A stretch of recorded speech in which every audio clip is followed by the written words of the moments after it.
अर्थ चाहिए आपको तो केवल इनका भरोसा ले लो, केवल इन अपने छल कपट का, अपने व्यवहार का, अपने किसी बल का नहीं, केवल इनका भरोसा ले लो। चमत्कार हो जाएगा जीवन में, आपको पता नहीं चलेगा कैसे हुआ।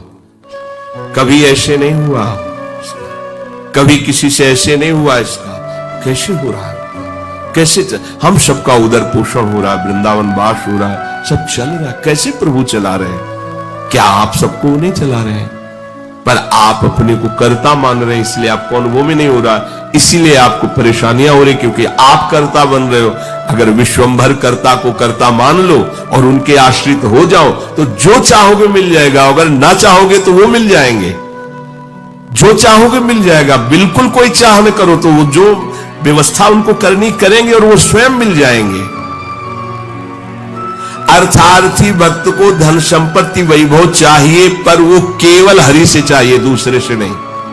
पर ये ध्यान रखना, इसकी परीक्षा होगी आपकी। अपने इष्ट देव के अनन्य होकर के यदि आप अर्थ चाहोगे तो बहुत जल्दी आपका परिवर्तन होना शुरू हो जाएगा। पर आचरण आपके पवित्र होने चाहिए, भी ध्यान रखना। आचरण की अगर पवित्रता नहीं तो फिर शिकायत मत करना। आप अपने आचरण पवित्र करो और नाम जप करो, केवल हरि के आश्रित रहो, फिर देख लेना। अगर आपको लगता हो कि भगवान के भक्त बहुत गरीब और ऐसे, सच्ची पूछो, उनको आकांक्षा नहीं होती। प्रभु जबरदस्ती व्यवस्था करते, उनको आकांक्षा नहीं होती। 4 रोटी मांग ली ऐसे ही पड़े, पूरा जीवन प्रभु के लिए। उन प्रेमी महापुरुषों की चरण धूल अगर शरीर का स्पर्श कर ले तो पावन हो जाए। देवता तरसते हैं उनकी सेवा के लिए, सिद्धियां हाथ जोड़े खड़ी रहती है, पर वो अकिंचन महात्मा किसी से कुछ नहीं चाहते। कि ऐसा न समझो कि हमारा दास, हमारा भक्त, हमारा आश्रय लेने वाला ऐसा नहीं है। वो हरिदास, भगवान के चरणों का दास है। समस्त ऐश्वर्य संपन्न भगवान उसके अधीन हो जाते हैं, वो भक्ति करता है। अगर आपको अर्थ चाहिए तो केवल भगवान का आश्रय ले, दूसरे का नहीं। अब ये कोई छोटी मोटी बात नहीं, देख लीजिए अंदर से। अपने बल का आश्रय नहीं, किसी दूसरे व्यक्ति का आश्रय नहीं, किसी दूसरी देवी शक्ति का आश्रय नहीं, केवल श्री हरि का आश्रय। और जब आप पक्के उतर जाओगे, जैसे सुदामा जी, तो जैसी द्वारिकापुरी थी वैसे सुदामापुरी हुई।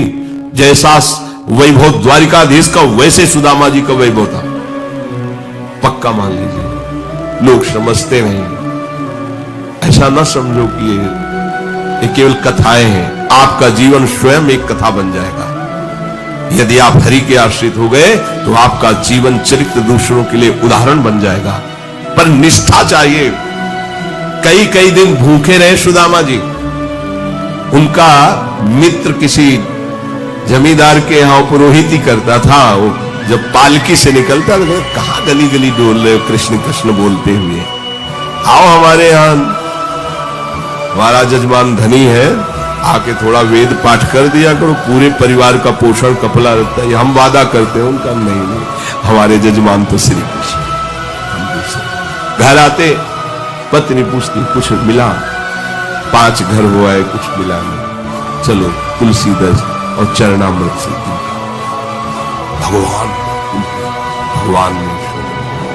अगर धन ही चाहिए, सुदामा जी की इच्छा नहीं थी, उनकी पत्नी की इच्छा के कारण वो भी इच्छा भगवान ने पैदा की।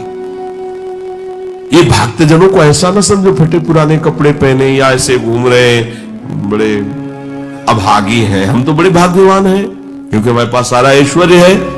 ऐसा ना समझो, उनके भाग्य में ऐश्वर्य बनाने वाली मशीन मिल गई है, श्री हरि। वो इस ऐश्वर्य को क्या करे, श्री हरि मिल गए, जिनके रोम कूपों में अनंत ब्रह्मांड वास करते हैं। वो भगवान उनके यार हैं, उनके प्यार हैं। वो दूसरे की तरफ क्यों ताकेंगे?